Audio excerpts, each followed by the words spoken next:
Imagine being the most qualified person in the room, yet mocked and doubted because of the color of your skin. Dr. Jamal, a brilliant black surgeon, faces blatant disrespect from police officers in his own hospital. But when the mayor's life hangs in the balance, those very same officers are left speechless as he proves his skill in the most extraordinary way. Would you have forgiven them? Before we dive into the story, let me know in the comments. What's one thing that always lifts your mood no matter how tough the day gets? Dr. Jamal Akinde woke up before dawn, as he always did, with the same sense of purpose that had driven him since he first put on a white coat. The apartment was still quiet, the hum of the refrigerator the only sound as he sat at the kitchen table, sipping a cup of tea while reviewing his schedule. Outside the window, the city stirred slowly to life, just like his typical day. He smiled slightly, savoring these quiet moments before the day demanded every ounce of his energy and focus. Jamal was not just a doctor, he was a brilliant surgeon, admired for his steady hands and sharp mind. Colleagues and patients alike respected his skill, and some even said that Jamal was destined for greatness. He had been recruited by one of the top hospitals in the region, St. Vincent Medical Center, a place known for cutting-edge care and prestigious staff. But despite the accolades and respect from his medical peers, life wasn't always smooth sailing for Dr. Jamal. Behind the professional veneer, there were constant reminders that no matter how far he rose in his career, his skin color could still shape how others treated him. Jamal's journey to becoming a doctor had not been an easy one. Born to Nigerian immigrants, he grew up in a working-class neighborhood where resources were scarce, but determination was plentiful. His parents had drilled into him the importance of education. "Excellence is your protest," his mother would say, reminding him that his success would not only be his own, but also a statement to the world that tried to limit him. As a young boy, Jamal dreamed of wearing a white coat and helping others, dreams that took root during the long nights he spent by his grandmother's bedside, caring for her through illness with love and tenderness. Watching how the doctors treated his grandmother ignited a fire in him. He wanted to be someone who made a difference. That fire saw him through countless hours of study, scholarships, and the long, grueling years of medical school and residency. At every step, Jamal had to prove himself, not just academically but socially, navigating microaggressions from classmates and instructors who seemed to doubt that someone like him could belong in the world of medicine. The unspoken pressure weighed on him daily. He had to be twice as good, twice as prepared, and twice as composed to be seen as an equal. Now, as one of the top physicians at St. Vincent, Dr. Jamal was finally living his dream, or at least most of it. He was known for his bedside manner as much as his technical skill. Patients felt safe with him, comforted not only by his expertise, but also by the warmth in his smile and the kindness in his eyes. His colleagues often described him as someone who could make people feel heard, a rare gift in a profession that sometimes prioritized efficiency over empathy. However, working at a high-profile hospital brought its own challenges. Jamal's interactions with patients and staff were not always as respectful as those within his immediate medical team. Whenever new patients or visitors met him, their first question was rarely about his specialty, but often a thinly veiled challenge to his credibility. "You're the doctor? Are you sure?" It was a familiar refrain, words loaded with suspicion and disbelief. It didn't matter how many degrees hung on his wall, or how many successful surgeries he had performed. To some, he would always be seen first as a black man, second as a doctor. Jamal had grown used to these small slights, endless variations of the same question asked in different ways, the subtle expressions of doubt in the eyes of patients, or the polite but skeptical smiles from visitors. It stung, but Jamal had learned to brush them off, focusing instead on the patients who truly needed him. His mother's voice echoed in his mind. "Excellence is your protest." He refused to let the weight of prejudice distract him from the reason he became a doctor in the first place: to heal. Despite the challenges, Jamal loved his work deeply. Every successful surgery, every patient he saved, was a reminder of why he pushed himself so hard. His dream of becoming a doctor had evolved into something even bigger. He wanted to open a clinic in his old neighborhood, a place where people from underprivileged backgrounds could receive care without judgment or discrimination. He often imagined it, a bright, welcoming space where doctors looked like the communities they served, where people felt understood, not just treated. As the sunlight finally filtered through the windows, Jamal glanced at the clock. It was time to leave. He grabbed his white coat from the back of the chair and slipped it on, the weight of the fabric familiar and reassuring. The embroidered name on his chest, Dr. Jamal Akinde, M.D., felt like a small but significant triumph, a reminder of how far he had come and how much further he was determined to go. Jamal knew that today would be like any other. He would work hard, treat his patients with care, and go home knowing he had made a difference. But deep down, he also knew that each day carried the possibility of another test, another encounter with prejudice, another moment where he would have to prove himself all over again. The thought was exhausting, but it was also familiar. He had lived with it his whole life, and it had shaped him into the person he was today, a man who fought for his dreams in a world that didn't always believe in him. As Jamal locked the door behind him and stepped out into the crisp morning air, he felt a renewed sense of purpose. Whatever challenges lay ahead today, whether from difficult cases or skeptical people, he was ready to meet them head-on. Excellence was his protest, and today, like every other day, he would let his work speak for itself. It was a particularly busy day at St. Vincent Medical Center.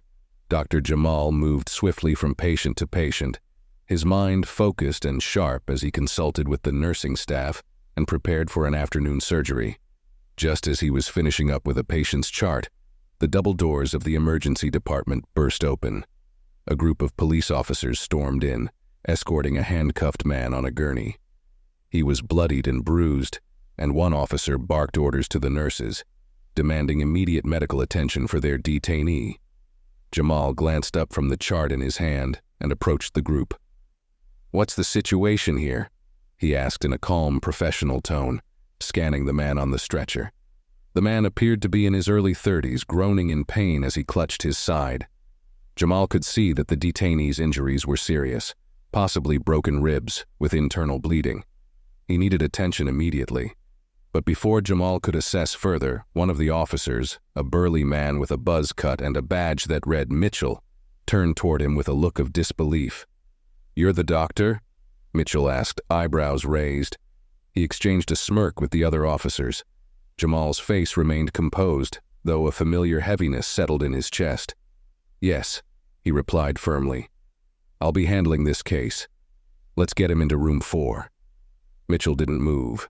Instead, he folded his arms over his chest and tilted his head. "A doctor, huh?" he said, his voice thick with sarcasm. "You don't exactly look like one. What are you, some kind of intern?" The other officers chuckled, and one muttered under his breath, "You sure he's not here to empty the trash?" The laughter was low and mean, their words designed to belittle. Jamal had heard it all before, different settings, same treatment. A knot of frustration tightened in his stomach, but he refused to let it show. "Excellence is your protest," he reminded himself, echoing his mother's words. He'd dealt with this type of microaggression many times before, and he wasn't about to let it distract him from the patient at hand. "The patient needs care now," Jamal said, his voice steady and professional. "If you could step aside, we'll get started." Mitchell gave a dismissive grunt and made a show of slowly stepping back. "Just don't mess it up, Doc," he said, grinning at his fellow officers. Jamal ignored the comment and focused on the injured man. 2 nurses joined him, and they wheeled the gurney into a nearby trauma room. The officers followed close behind, clearly not intending to leave. One leaned against the doorframe, arms crossed, as if waiting to catch Jamal making a mistake. Inside the trauma room, Jamal worked swiftly, checking the detainee's vitals and ordering a chest X-ray to assess the extent of the injuries. The man groaned in pain as Jamal carefully palpated his abdomen, and Jamal's mind worked quickly to diagnose the problem. The officers, meanwhile, whispered among themselves, making no effort to hide their skepticism. "What do you think, Mitchell?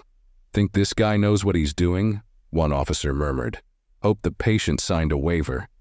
Another officer snickered. Jamal could feel their eyes on him, the weight of their judgment pressing down on him like a lead blanket. He kept his expression neutral, but inside, frustration simmered. This wasn't just about him. They were undermining the trust and safety of every patient in the hospital by bringing their prejudices into the room. Mitchell stepped closer, leaning over the gurney as if inspecting Jamal's work. "So, Doc," he said, chewing on his gum, "what's the game plan? You got it under control, or do we need to call a real doctor?" Jamal straightened and met Mitchell's gaze, his dark brown eyes calm but unwavering. "If you want your prisoner to survive the night, I suggest you let me do my job," he said, his voice low but edged with steel. The officer blinked, momentarily caught off guard by Jamal's quiet authority. For a moment, the smug grin faltered, but it was quickly replaced with a sneer. Mitchell leaned back, his arms folded once again. "All right, Doc, it's your show," he said, though his tone made it clear he didn't believe it. Jamal turned back to his patient, blocking out the officers and focusing solely on the task at hand. The detainee's pulse was weak, and his breathing was shallow. Time was running out. Jamal moved quickly, issuing orders to the nurses with precision. "We need to stabilize his blood pressure. Get me an IV and prepare for a CT scan," he said. Despite the officer's snide remarks, Jamal's hands moved with practiced ease. He'd done this 100 times before, and he knew exactly what needed to be done. There was no room for hesitation, no space for second-guessing. The patient's life depended on his focus. As the nurses prepped the equipment, Jamal glanced toward the door where Mitchell was still watching, his expression a mix of doubt and amusement. Jamal wondered how many times Mitchell had looked at someone like him and made the same assumptions. He knew that no matter how well he performed today, the officer's perceptions might never change. But that didn't matter. What mattered was the patient. Jamal adjusted the man's oxygen mask and took a final look at the vitals. "We're going to get you through this," he whispered to the unconscious patient, more to himself than anyone else. The officers continued their banter, but Jamal no longer heard them. All he could hear was the steady beep of the heart monitor and the sound of his own breath, measured and steady. He knew this wasn't the last time he'd encounter people like Mitchell, but he also knew that every life he saved was a quiet victory. The injured detainee was stable for the moment, though Jamal knew it was only temporary. The man needed imaging and further intervention to address internal bleeding. But every step required coordination, and the police presence was making things more difficult than necessary. As the nurses worked quickly around him, Officer Mitchell loomed nearby, his eyes following Jamal's every move, searching for signs of weakness. Mitchell leaned closer, chewing his gum obnoxiously. "So, Doc, tell me, what fancy school gave you that degree?" he asked, the mockery in his voice impossible to miss. One of the other officers chuckled from the doorway, throwing in, "Yeah, must have been one of those online programs." Jamal kept his gaze on the patient.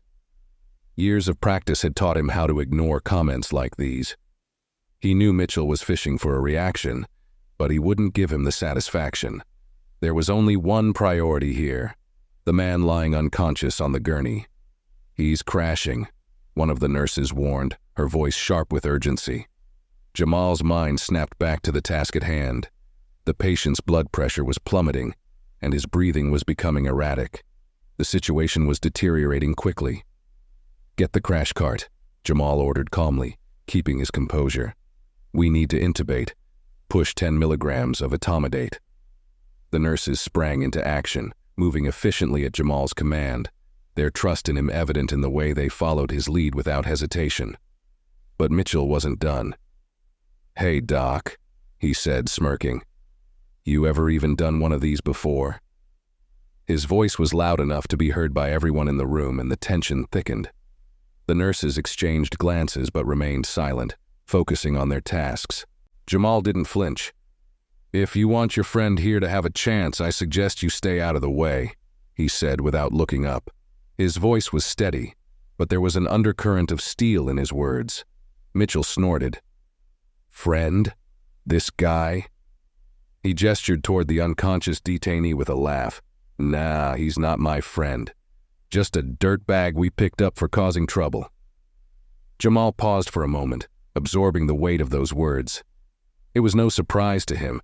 People like Mitchell often treated human life with a kind of casual indifference, especially when the people in question were poor, vulnerable, or marginalized. But that wasn't how Jamal saw it. To him, every life was valuable, whether it belonged to a wealthy donor or a homeless man on the street. "Every patient gets the same care," Jamal replied, his tone even the ones you think don't matter. The nurse returned with the crash cart, and Jamal turned his full attention back to the patient. There was no more time to waste. The patient's airway needed to be secured immediately, or he would go into cardiac arrest. Jamal worked swiftly, his hands moving with practiced precision as he inserted the tube and confirmed placement. The heart monitor beeped steadily, a small but crucial victory. Mitchell's voice cut through the air again, this time tinged with disbelief. "Huh. You really do know what you're doing," he muttered, more to himself than anyone else. Jamal gave no response. He had heard variations of that same line countless times before. People who underestimated him, only to act surprised when he proved them wrong. But their surprise wasn't the compliment they thought it was. It was just another reminder that in their eyes, he still had to earn the respect that others were given freely. As the patient stabilized, Jamal issued instructions to the nursing staff. "Get him prepped for a CT scan. We need to confirm where the bleeding is coming from." The nurses nodded and wheeled the gurney out of the trauma room, leaving Jamal alone with the officers. He began to remove his gloves, tossing them into the bin with deliberate calm, trying to keep the frustration from creeping into his thoughts. Mitchell's smirk hadn't faded entirely, though there was a flicker of something else behind it now. Confusion, maybe even discomfort. "I'll admit," he said, leaning against the counter, "you're a lot calmer under pressure than I expected." Jamal gave a short, non-committal nod. He didn't care about Mitchell's opinions, nor did he have any interest in changing them. His focus was on the next steps, the next challenge. Mitchell's approval, or lack thereof, meant nothing. One of the other officers, sensing the shift in the mood, nudged Mitchell. "Come on, man, let it go. He saved your guy." Mitchell scoffed, though the bravado in his voice seemed forced now. Yeah, he muttered, shoving his hands into his pockets. "Guess we got lucky." Jamal's jaw tightened, but he kept silent. It wasn't luck. It was skill, training, and years of dedication. But people like Mitchell would never understand that. They would always see him as an anomaly, a black man in a white coat, someone whose success had to be the result of chance rather than talent. The sound of footsteps broke the silence as a nurse poked her head back into the room. "Dr. Akinde, the patient is prepped and ready for the scan." Jamal gave a brief nod. "I'll be right there." He turned toward the door, eager to get back to the work that mattered. But as he reached the threshold, Mitchell called after him. "Hey, Doc." Jamal paused, glancing over his shoulder. Mitchell shrugged awkwardly as if struggling to find the right words. "Don't mess it up, all right?" There was no malice in the words this time, just a clumsy attempt at something resembling respect.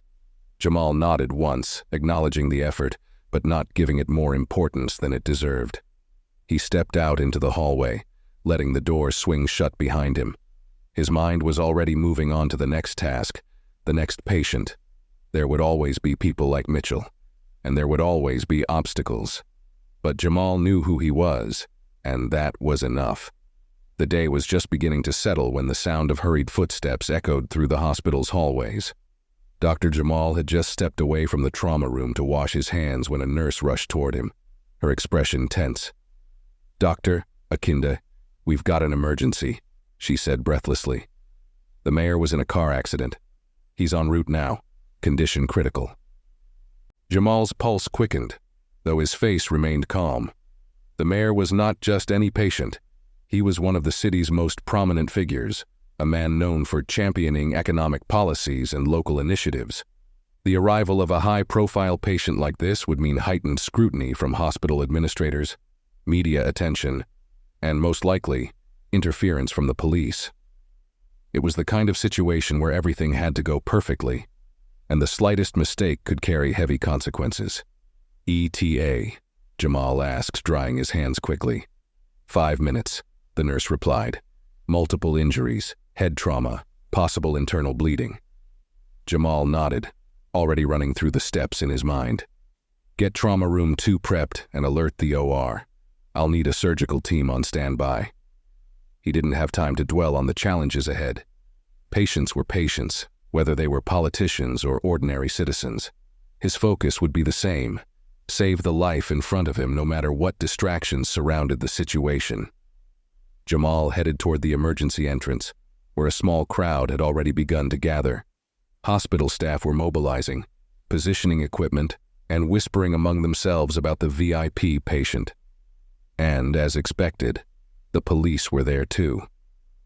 Officer Mitchell and his team stood near the entrance, their faces serious now, a stark contrast to the casual mockery they had shown earlier. Mitchell glanced at Jamal, a flicker of discomfort crossing his face. It was clear the officer wasn't thrilled about the idea of Dr. Jamal being the lead physician in this case. The stakes were too high and the mayor was too important. Mitchell shifted uncomfortably, exchanging glances with another officer. "You sure you've got this, Doc?" Mitchell asked, his tone a little less smug this time, but still carrying an edge of doubt. Jamal met his gaze without flinching. "I've got it," he said simply. There was no time for further conversation.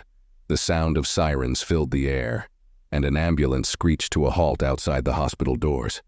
Paramedics jumped out, throwing the back doors open to reveal the unconscious figure of the mayor strapped to a stretcher. Blood streaked his face, and his breathing was shallow. "He's in bad shape," one of the paramedics reported as they rushed the mayor inside. "Lost a lot of blood, possible brain injury." Jamal's team sprang into action, following his calm, precise instructions as they wheeled the mayor into the trauma room. The room buzzed with urgency as nurses attached monitors, checked vitals, and prepared the equipment for intubation. Jamal's focus narrowed, blocking out the chaos around him. He leaned over the mayor, assessing the injuries quickly. There were deep lacerations on the scalp, bruising along the ribs, and a worrying level of abdominal distension, signs that the internal bleeding was severe. Jamal's mind worked fast, calculating the best course of action. "Start him on 2 units of blood, and set up for a central line," he ordered. "We'll need a head CT immediately. Call the OR and tell them to be ready." The nurses moved swiftly, following Jamal's commands without hesitation. His steady presence calmed the team, even as the situation grew more critical by the second. Meanwhile, Mitchell stood just outside the trauma room, watching through the glass window with a tense expression. The stakes were higher now, and the possibility of failure loomed large.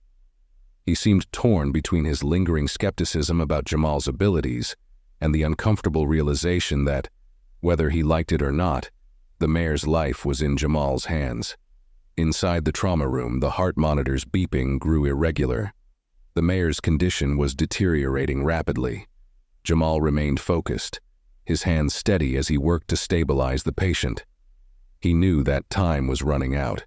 If they didn't get the mayor to surgery soon, it would be too late. One of the nurses handed Jamal a scalpel, and he made a quick incision to relieve pressure in the mayor's abdomen. Blood pooled around the wound, confirming what Jamal had suspected: severe internal bleeding. "We need to move him to the OR now," Jamal said, his voice calm but urgent. "Get the surgical team ready. We don't have much time." As the nurses prepped the gurney for transport, Jamal glanced toward the door and caught sight of Mitchell. The officer's face was pale, and his usual smirk was nowhere to be seen. For the first time, Mitchell looked genuinely concerned, and maybe even a little afraid. Jamal pushed those thoughts aside. There would be time for reflection later, but right now, the only thing that mattered was saving the man in front of him. He placed his hand on the mayor's shoulder, a silent gesture of reassurance, even though the patient was unconscious. "We've got you," Jamal whispered quietly, more to himself than to anyone else. The door to the trauma room swung open, and the surgical team arrived to take over. Jamal stayed close, guiding the transition as they wheeled the mayor toward the operating room. The nurses and surgeons moved like a well-rehearsed team, every step smooth and coordinated. Mitchell followed closely behind, his expression unreadable. He still hadn't said anything, but Jamal could feel the weight of the officer's gaze on him, heavy with a mixture of doubt, fear, and something that might have been reluctant respect. As they reached the OR, Jamal stepped aside to allow the surgical team to take over. He would remain on standby throughout the procedure, ready to assist if needed. Mitchell lingered near the door, his arms crossed tightly over his chest. "I hope you know what you're doing," he muttered, almost as if to himself. Jamal glanced at him briefly but didn't respond. He had no interest in convincing Mitchell of anything. His actions, as always, would speak for themselves.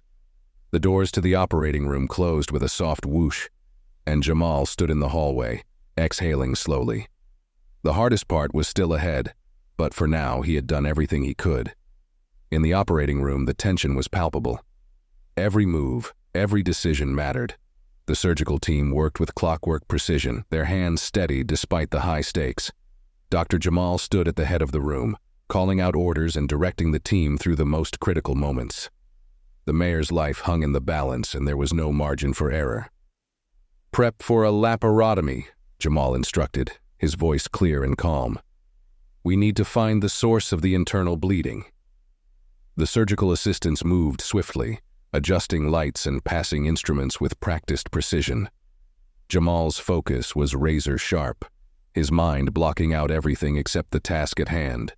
It was in moments like these that he thrived, when the chaos of the world faded, leaving only the work, the delicate dance of precision, skill, and instinct. As he made the first incision, the room went silent except for the rhythmic beeping of the heart monitor. Jamal's hands moved with confidence, methodically navigating the tangled mess of ruptured blood vessels and damaged tissue inside the mayor's abdomen.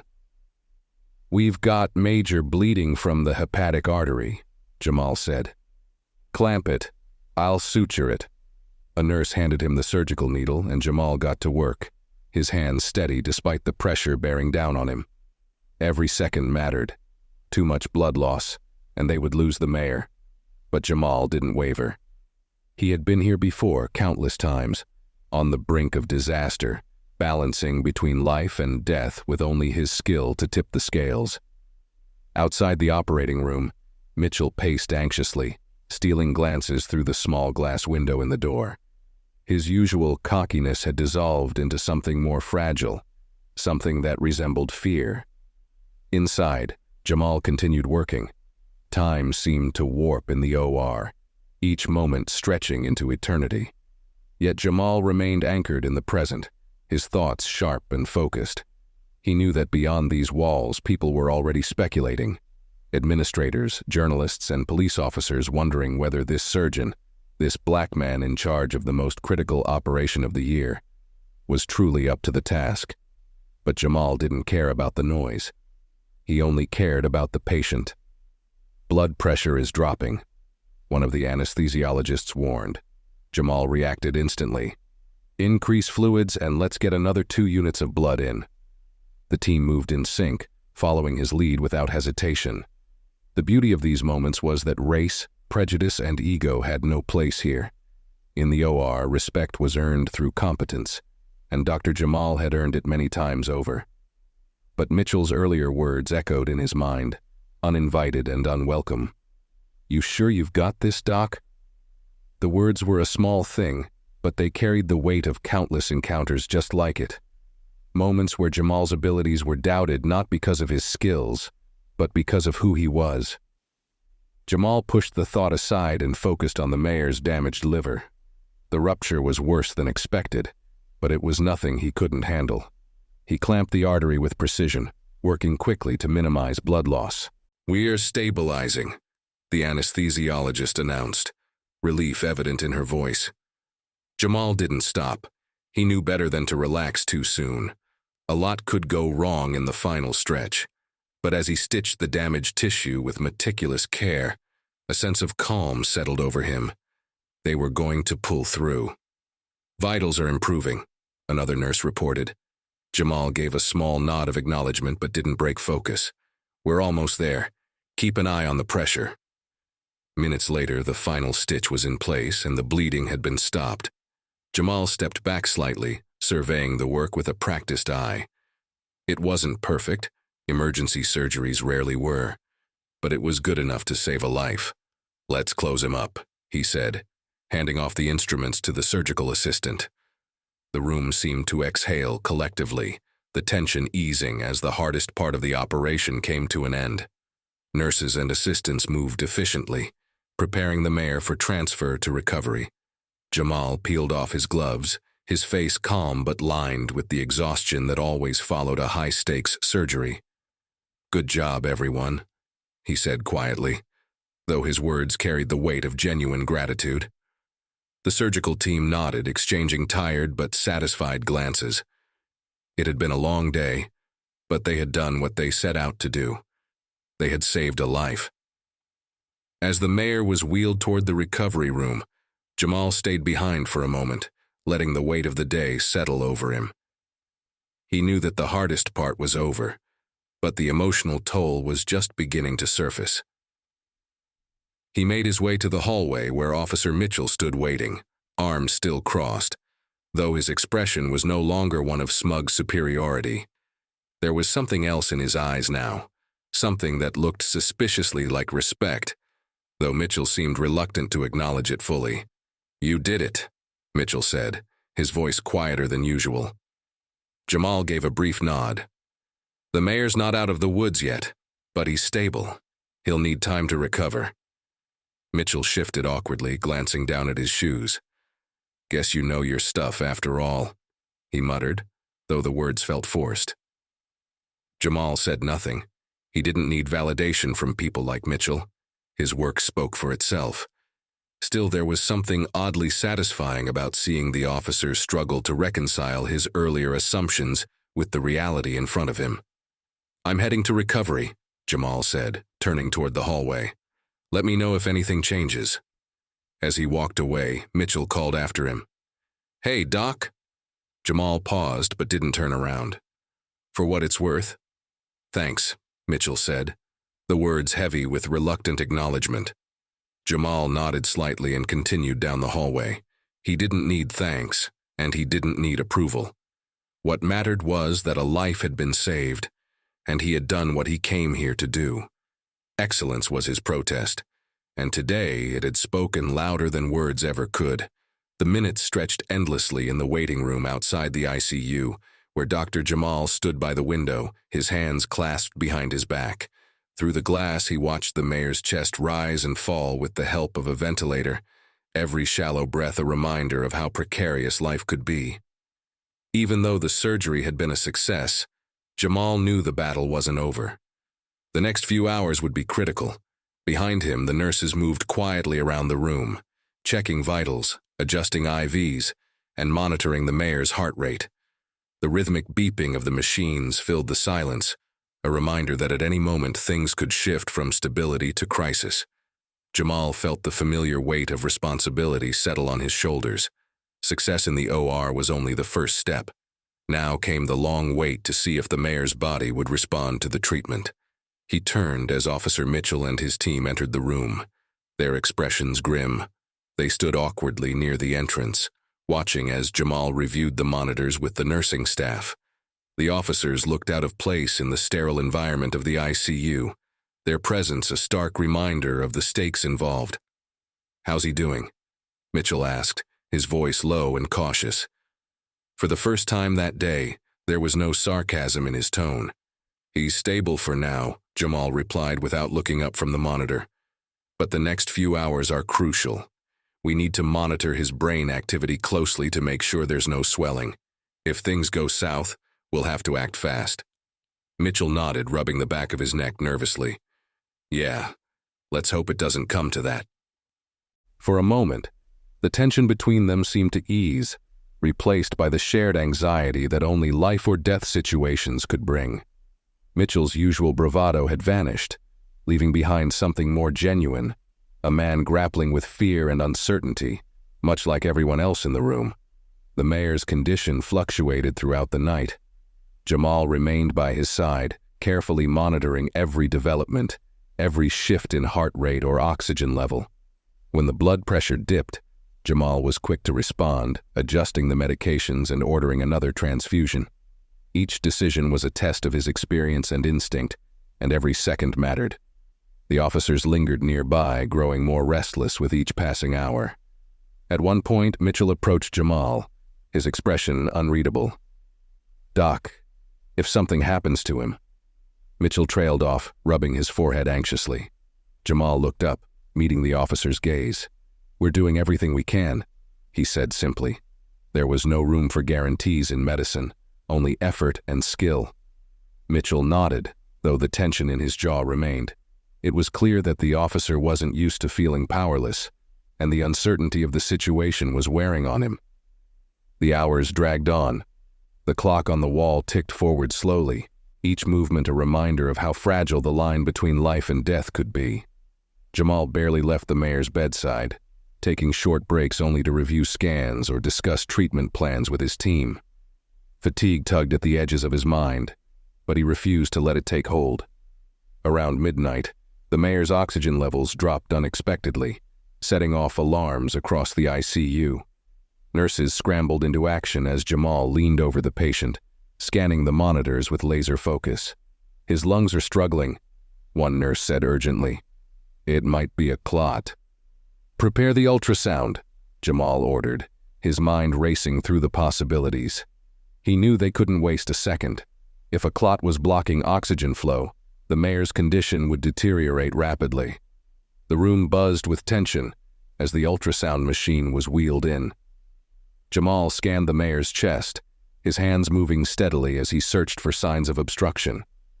The officers watched anxiously from the doorway, their earlier indifference replaced by genuine concern. "There," Jamal said, spotting the clot near the pulmonary artery. "We've got it. We'll need to administer thrombolytics immediately." The nurse prepared the injection, and Jamal carefully administered the clot-busting drug. They would have to wait and see if it worked, but for now, it was the best shot they had.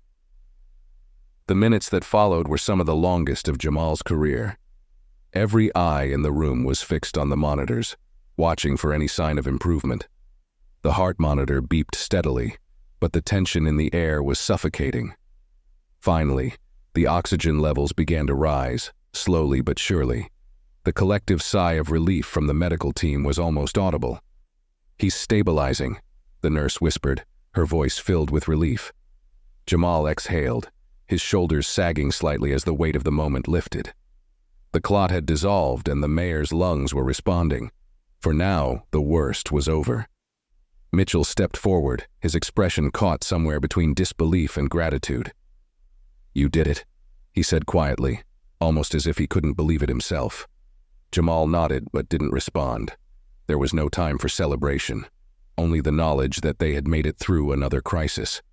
The road to recovery would be long, but for now, the mayor was alive. Mitchell lingered for a moment as if searching for the right words. "Guess I was wrong about you, Doc," he said finally, his voice low. "Didn't think you had it in you." Jamal glanced at him, his expression unreadable. "You're not the first," he replied, the exhaustion in his voice evident. Mitchell shifted uncomfortably, unsure how to respond. There was no malice in Jamal's words, only the quiet truth of a man who had spent his life proving people wrong. Wordlessly, Jamal turned back to the mayor, his focus already returning to the task at hand. There was still work to do, and the road ahead was uncertain. But for now, he allowed himself a moment of quiet satisfaction. Excellence had spoken louder than prejudice tonight, and in the end, it had made all the difference. The mayor's condition remained stable as the hours passed, though Jamal knew that stability was a delicate thing. Recovery was never guaranteed, especially after such traumatic injuries. But for now, Every breath the mayor took on his own was a victory. Jamal stood beside the bed reviewing the latest lab results with the nurses, ensuring everything was on track. His mind stayed sharp, even though exhaustion gnawed at the edges. There was no space for mistakes. Not tonight. Outside the ICU, the tension among the police officers had shifted noticeably. The smugness that had defined Officer Mitchell's interactions with Jamal earlier in the day was gone. He stood by the doorway, arms folded, watching the doctor's every move, but this time without mockery or skepticism. There was no denying it now. Jamal had saved the mayor's life, and there was nothing left to question. Mitchell cleared his throat awkwardly, breaking the silence in the room. "You really pulled it off," he muttered, not meeting Jamal's eyes. "Didn't think you could, but you did." Jamal gave a small, tired nod. He wasn't looking for praise, least of all from Mitchell. He had done what he always did, focused on the work, blocked out the noise, and let his skill speak for itself. But Mitchell seemed determined to say more, even though the words didn't come easily to him. "Look, I guess I owe you," he said, shifting uncomfortably. "I was wrong about you." Jamal glanced at him briefly, his expression unreadable. It wasn't the first time he'd heard such words, apologies cloaked in reluctant admissions of being proven wrong. But Jamal didn't care about apologies. What mattered to him was that the mayor was alive, his team had done their job, and the patient was on the path to recovery. "There's no debt," Jamal said quietly, turning his attention back to the chart in his hands. "We all did what we had to do." Mitchell fell silent, unsure how to respond. For a moment, the officer looked like he wanted to say more, but in the end he simply nodded and stepped back, giving Jamal the space he needed to focus on the patient. The next few hours passed in a blur of activity. Jamal stayed close to the ICU, monitoring the mayor's condition and making adjustments as needed.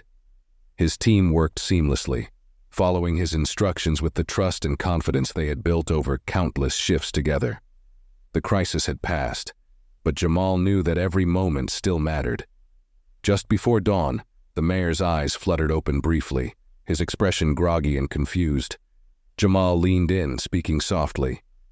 "You're at St. Vincent, Mr. Mayor. You've been through surgery, but you're going to be okay." The mayor's gaze shifted slowly, his eyes unfocused but grateful. He gave a faint nod, his lips parting as if to speak, though no words came. Jamal gave him a reassuring smile. "We'll take it one step at a time," he said. As the mayor drifted back to sleep, Jamal exhaled slowly, a quiet sense of satisfaction settling over him. They had made it through the night. When Jamal stepped out of the ICU for a brief moment of rest, he found Mitchell waiting nearby.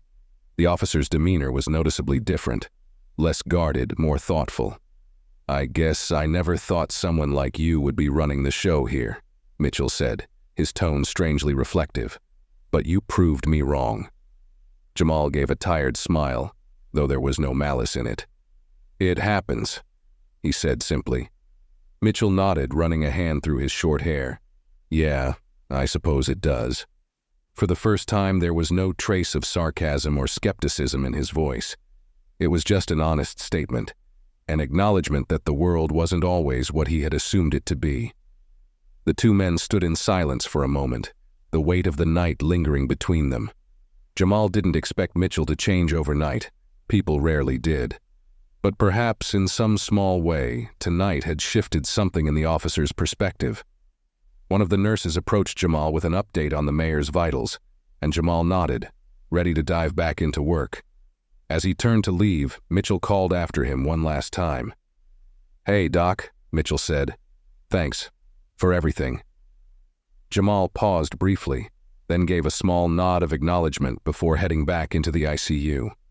In the end, it wasn't Mitchell's words that mattered. What mattered was that a life had been saved, and the job had been done well. Jamal knew that the world wouldn't change overnight. There would always be people like Mitchell, people who underestimated him, doubted him, or judged him before knowing him. But tonight had been a reminder of why Jamal did what he did. not for recognition or validation, but because every life mattered. As the first light of morning crept through the hospital windows, Jamal allowed himself a rare moment of quiet pride. He had been tested once again, and once again, he had risen to the challenge. The mayor was alive because of his skill, his focus, and his unwavering dedication. Excellence, as always, had been his protest, and it had been more than enough. Jamal sat in the hospital's quiet break room, sipping cold coffee and reviewing the night's events in his mind. Fatigue settled in his bones, but sleep felt far away. The mayor's condition was stable, the surgery successful, and the worst seemed behind them. Yet Jamal knew the work was never just about the procedures. It was about the perceptions that lingered long after the patient's life was saved. He had seen the change on Officer Mitchell's face during the night, the disbelief slowly shifting into something closer to respect. It was a look Jamal had witnessed many times before, a reluctant acknowledgement that he was more capable than they had assumed.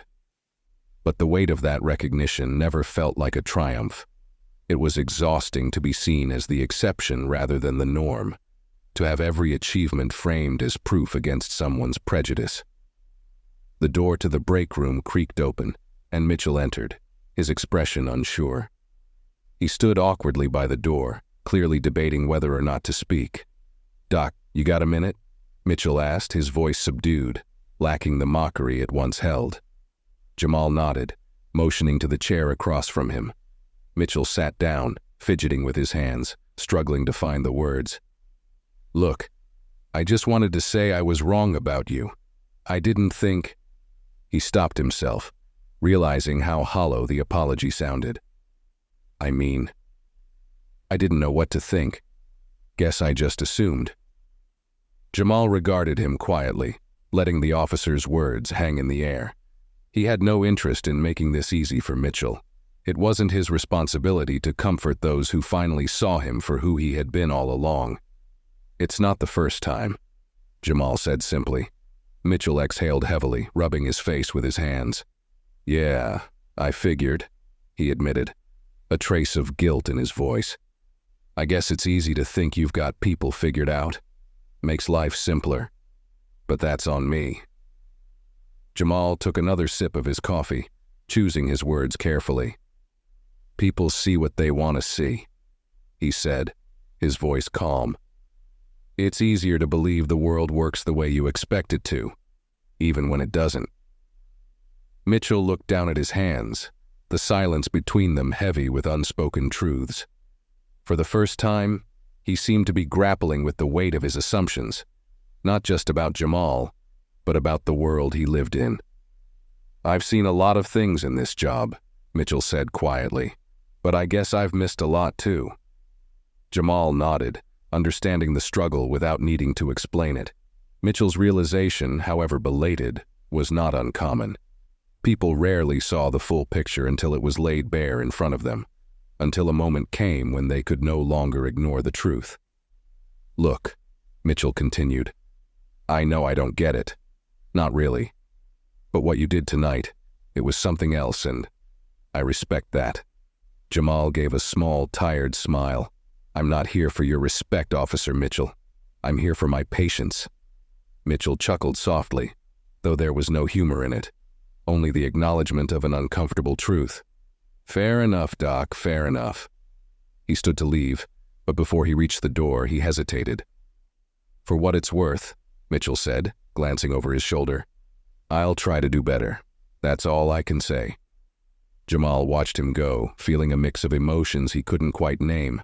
Mitchell's words were clumsy, imperfect, but they were an attempt, a step toward something better. And that, at least, was worth acknowledging. As Mitchell disappeared down the hall, Jamal sat in the quiet room, reflecting on the subtle shifts that had taken place over the course of the night. He had spent his entire career navigating these moments, where competence forced recognition and skill dismantled prejudice, piece by piece. It was never easy, and it never felt like a complete victory, but it was something. Later that morning, the hospital administrator stopped by to thank Jamal personally for his work. Word of the mayor's successful surgery had spread, and already the media was buzzing with praise for the hospital's swift response. "Outstanding work, Dr. Akinde," the administrator said, shaking his hand firmly. "You did us proud." Jamal accepted the thanks with a polite smile, though the praise felt hollow. He knew that while the success would be celebrated publicly, the struggle behind it, the doubts, the skepticism, the prejudices, would never be part of the story. The world would applaud the outcome without ever understanding the obstacles that had to be overcome to get there. As the day wore on, messages of appreciation began pouring in. Hospital staff congratulated Jamal in passing. Administrators sent emails praising his performance, and even a few politicians reached out, eager to align themselves with the story of the mayor's recovery. But amid the flood of praise, one thing remained absent: any acknowledgement of the quiet battle Jamal had fought throughout the night. He thought about the police officers who had doubted him, the people who had questioned his credentials without even knowing his name. Their voices were part of a larger pattern, one that followed him everywhere he went, no matter how many lives he saved or how many patients he healed. Jamal sat with those thoughts for a long moment, letting the weight of them settle over him. There was no escaping the reality that for some his competence would always come as a surprise, and no matter how many times he proved himself, the world would always demand more. But that was okay. He hadn't become a doctor for recognition. He hadn't fought through years of prejudice and doubt for applause. He did this for the patients, for the people whose lives hung in the balance, trusting him to make the right call when it mattered most. As the sun began to rise outside the hospital windows, Jamal felt a quiet sense of resolve settle within him. The battle would continue, but so would he. There were more lives to save, more patients to heal, more obstacles to overcome. And with each day, he would let his work speak for itself. By mid-morning, news of the mayor's successful surgery began spreading across the city. Local news stations ran breaking headlines, crediting the skilled medical team at St. Vincent Medical Center with saving the mayor's life. Reporters stationed outside the hospital were eager to capture any updates, and statements from the mayor's office praised the hospital's swift response. The hospital administration wasted no time capitalizing on the situation. Press releases were drafted, interviews with department heads were scheduled, and plans for a public statement were underway. The mayor was a high-profile figure, and the hospital's role in his recovery was already shaping up to be a public relations victory. Jamal was used to these situations. Any time a well-known patient pulled through a crisis, there was always a flurry of media attention, with administrators keen to highlight the hospital's achievements. What the press releases never mentioned, however, were the obstacles along the way. The quiet battles with prejudice, the moments of doubt that had to be overcome before skill could even be recognized. Jamal sat in his office, scrolling through news headlines on his phone. Mayor recovering after emergency surgery at St. Vincent Medical Center. Doctors save mayor's life after near-fatal car accident. There was no mention of the police officers who had doubted him. No mention of the way his competence had been questioned at every step. To the world outside, the story was simple. A life was saved, and the hospital had done its job. A soft knock at the door interrupted his thoughts. Jamal looked up to see the hospital's communications director, Sarah, standing in the doorway, a polite smile on her face. "Dr. Akinde, we're putting together a press release," she said. "We'd love to include a quote from you. Something about the importance of teamwork and how proud you are to be part of the St. Vincent family." Jamal gave a small nod. He knew the script by heart. These public statements were always the same, a neat package of gratitude and teamwork, carefully crafted to fit the hospital's image. "I'll send you something soon," he said, his tone polite but distant. Sarah smiled warmly. "Thank you, Doctor. The mayor's office has already expressed their appreciation. This will be great for the hospital." She gave him a quick nod before slipping out of the room, leaving Jamal alone with his thoughts. He leaned back in his chair, exhaling slowly. It wasn't that he resented the media attention or the public praise. It was just that the story being told didn't feel complete. The world saw the outcome, a mayor saved by a brilliant surgeon, but it didn't see the full picture. Jamal thought back to the night before, to the police officers standing in the trauma room, doubting his every move. The weight of those moments stayed with him, even as the world moved on, eager to celebrate the success without acknowledging the struggle. Later that day, a camera crew arrived at the hospital, setting up in the lobby for a press conference. Administrators and department heads gathered, ready to speak about the hospital's role in the mayor's recovery. Jamal stood at the edge of the crowd, his white coat crisp and spotless, waiting for his turn to speak. The hospital's chief of surgery took the podium first, delivering a polished speech about the importance of teamwork and the dedication of the medical staff. Applause followed each statement, and the cameras clicked with every new soundbite. When Jamal's turn came, he stepped to the podium, his face calm and professional. Flashbulbs burst around him as reporters leaned forward, notebooks ready. He could already hear the questions forming in their minds. How did it feel to save the mayor's life? What was it like to lead such a high-pressure surgery? Jamal took a breath, choosing his words carefully. "I'm proud of the work we do here at St. Vincent," he began. "We have an incredible team, and every member of that team plays a vital role in saving lives." The words came easily. They were the ones the public expected to hear. But beneath the surface, Jamal knew there was more to the story, more than what could be captured in a press release or soundbite. One reporter raised a hand. "Dr. Akinde, how does it feel to know that you saved the mayor's life?" Jamal gave a small smile. "It's not about me," he said. "It's about the patient. Our job is to give every patient the best care possible, regardless of who they are or where they come from." The reporters scribbled furiously, eager to capture the quote. It was the perfect response, professional, humble, and aligned with the hospital's public image. As the press conference ended and the cameras were packed away, Jamal slipped out of the lobby, eager to return to his patients. The applause faded behind him, replaced by the familiar sounds of the hospital, the soft beeps of heart monitors, the quiet footsteps of nurses, the hum of life continuing. In the end, Jamal knew that the stories the world told were often incomplete. The headlines would focus on the success, not the struggle. The public would celebrate the outcome without ever knowing the obstacles along the way.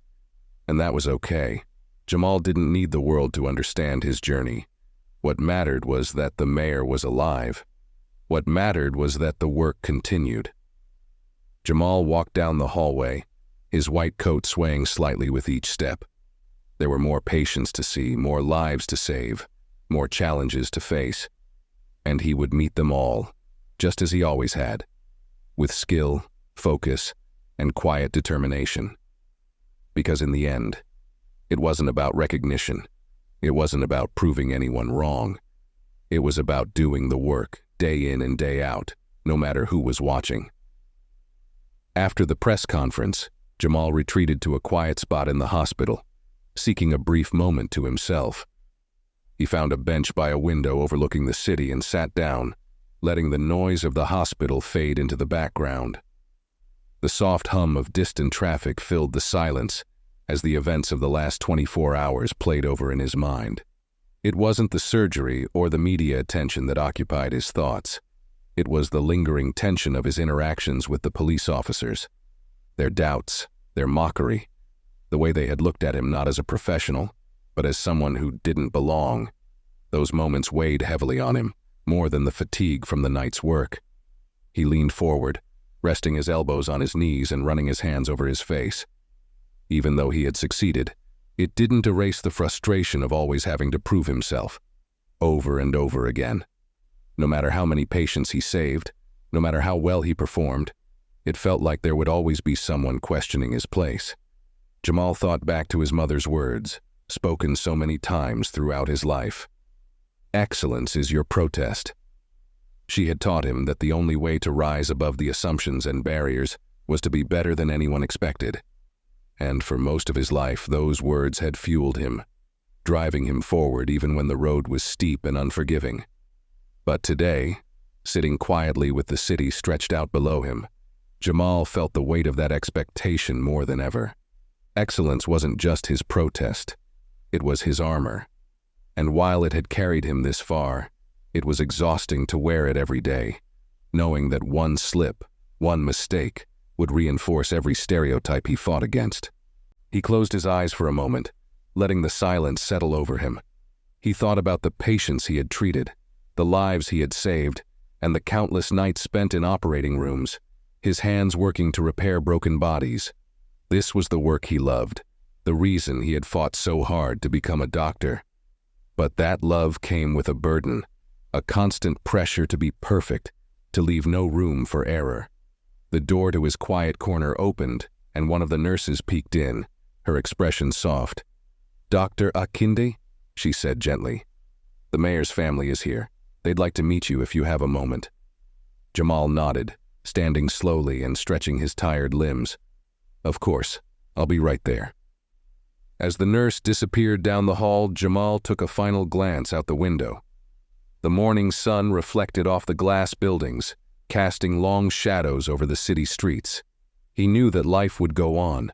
New patients would arrive, new challenges would arise, and the world would keep moving forward, just as it always did. He stood for a moment longer, breathing deeply. There was no room for bitterness in this work, no space for resentment. All he could do was keep going, one patient at a time, one day at a time. He couldn't change how others saw him, but he could control how he responded. And for Jamal, the only response that mattered was the work. Jamal adjusted his white coat and stepped into the hallway, heading toward the mayor's room. As he walked, he passed familiar faces, nurses, doctors, and patients, each with their own burdens, their own stories. In their eyes, he saw respect. They knew who he was, not because of headlines or press conferences, but because they had seen his skill, his care, his quiet determination. And that, he realized, was enough. He didn't need recognition from the world. He didn't need Officer Mitchell's approval or the hospital's praise. What mattered was the work, the simple, steady act of healing, of making people whole again. Jamal reached the door to the mayor's room and paused for a moment. Inside, the mayor's family waited, eager to thank him for saving the man they loved. He knew the conversation would be filled with gratitude and relief, and he would accept it with the same grace he brought to every interaction.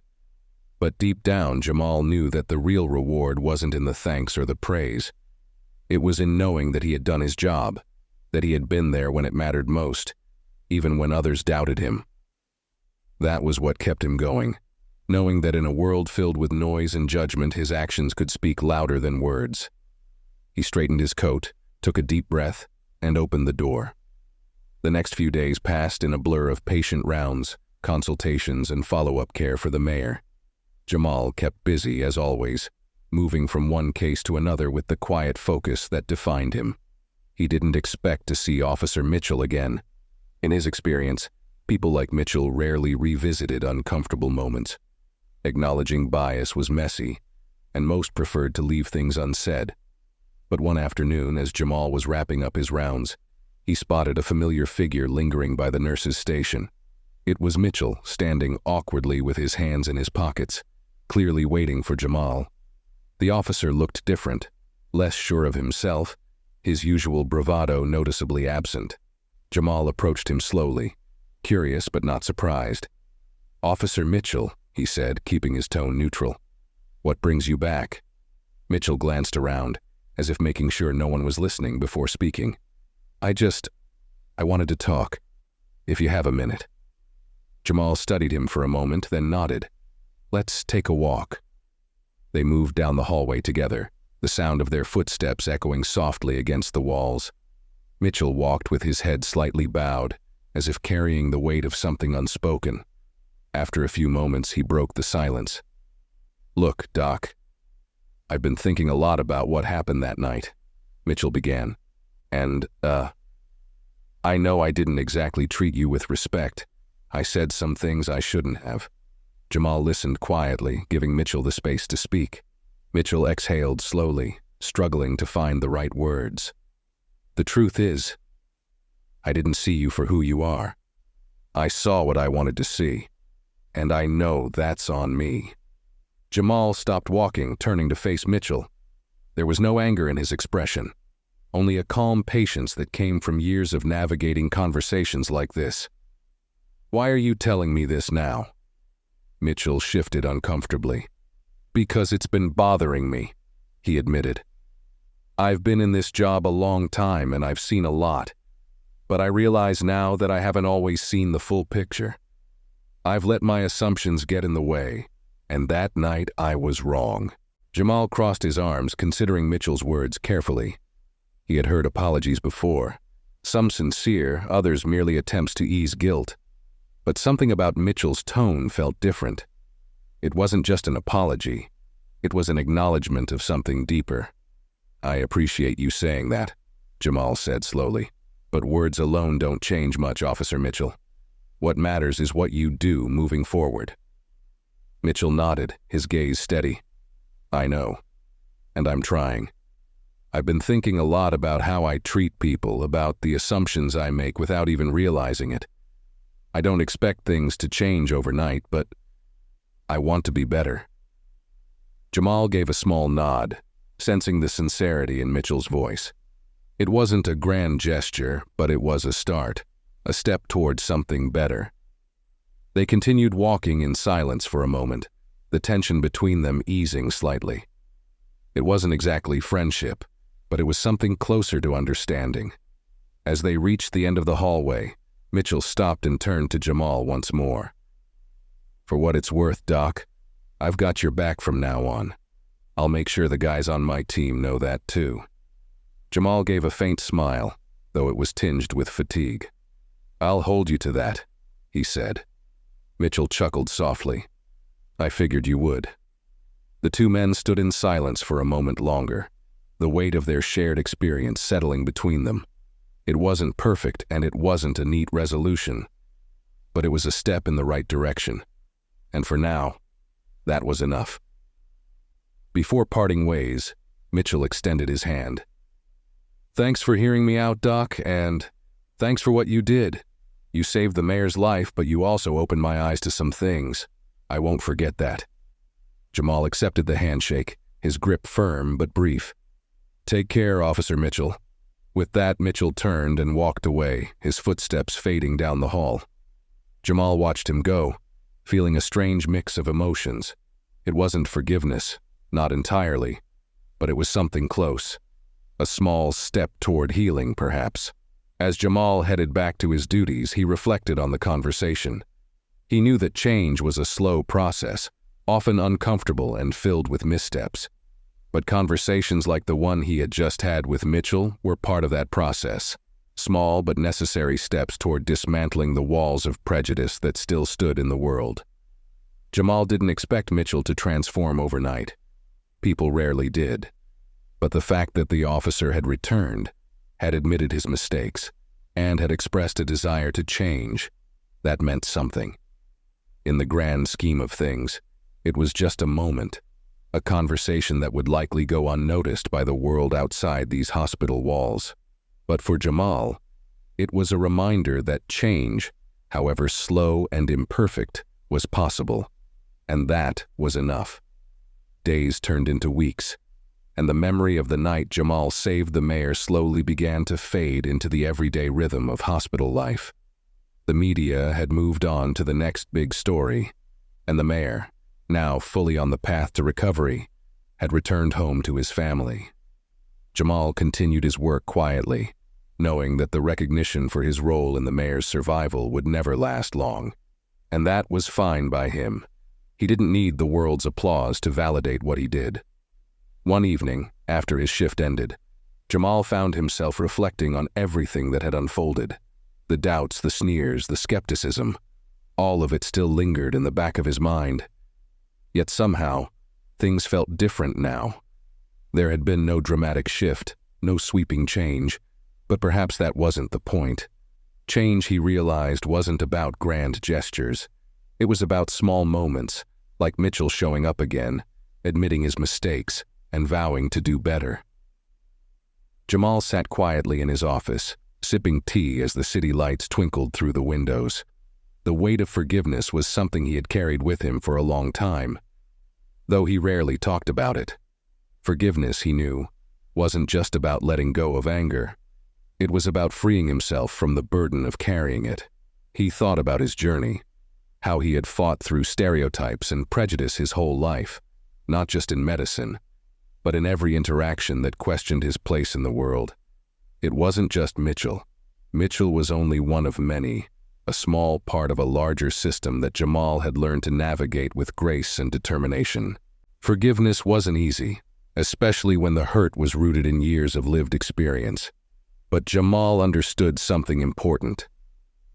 Forgiveness wasn't about the other person. It was about himself. It was a way to release the pain and frustration that could otherwise become a heavy, immovable weight. He wasn't forgiving Mitchell to absolve the officer's actions. He was doing it to give himself peace. The next day, as Jamal made his way through the hospital, he ran into Mitchell again near the front entrance.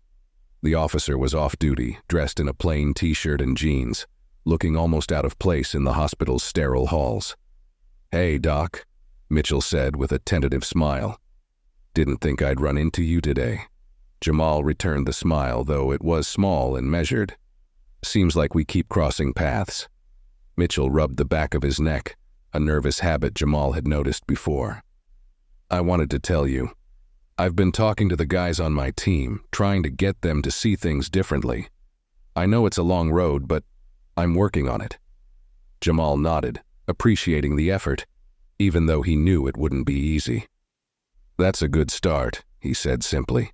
Mitchell hesitated for a moment before speaking again. "I also wanted to say, I'm sorry, not just for how I acted that night, but for all the times I made assumptions about people like you.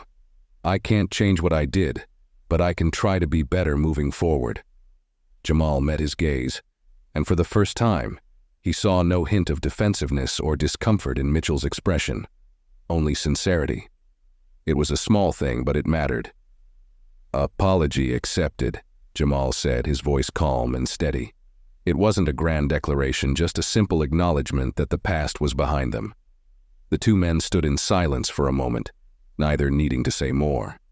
It wasn't the beginning of a friendship, but it was a moment of understanding, a step towards something better. "Take care, Doc," Mitchell said, extending his hand once again. Jamal shook it, the gesture brief but meaningful. "You too, Officer Mitchell." As Mitchell walked away, Jamal felt lighter, as if a small weight had lifted from his shoulders. He knew that forgiveness didn't mean forgetting, and it didn't mean excusing the past. It simply meant choosing not to let the past define the future. Jamal continued down the hall, his steps steady and purposeful. There were more patients to see, more lives to save. The challenges would always be there: doubt, prejudice, and the constant need to prove himself. But now he carried a quiet sense of peace with him. He thought about the people who had doubted him, the officers who had mocked him, and all the moments where his competence had been questioned. None of it had stopped him before, and none of it would stop him now. Because in the end, Jamal knew that his work was about more than proving others wrong. It was about the people who needed him, the patients who put their trust in him when they were at their most vulnerable. As the sun dipped below the horizon, casting a warm glow over the hospital, Jamal allowed himself a rare moment of contentment. He knew the road ahead would still be difficult. There would always be new challenges, new doubts to overcome. But now, he carried something stronger than frustration. He carried forgiveness. Forgiveness for the world that hadn't always believed in him. Forgiveness for the people who had underestimated him. And most importantly, forgiveness for himself, for all the times he had let those doubts get under his skin. Jamal smiled to himself as he continued walking, ready to face whatever came next. Because no matter how hard the journey, he knew that he was exactly where he was meant to be. And that was enough. In the end, Dr. Jamal didn't need validation from Officer Mitchell, the hospital, or the public. His work wasn't about changing minds or proving anyone wrong. It was about doing what he had trained his whole life to do, saving lives, regardless of who was watching or doubting him. Forgiveness for Jamal wasn't about excusing the past but freeing himself from its weight. The road ahead would still be challenging, filled with prejudice and moments of frustration. But as long as there were patients in need, Jamal knew he had a purpose. Excellence, as always, would remain his quiet, unwavering protest, and no matter how others saw him, his actions would continue to speak louder than words.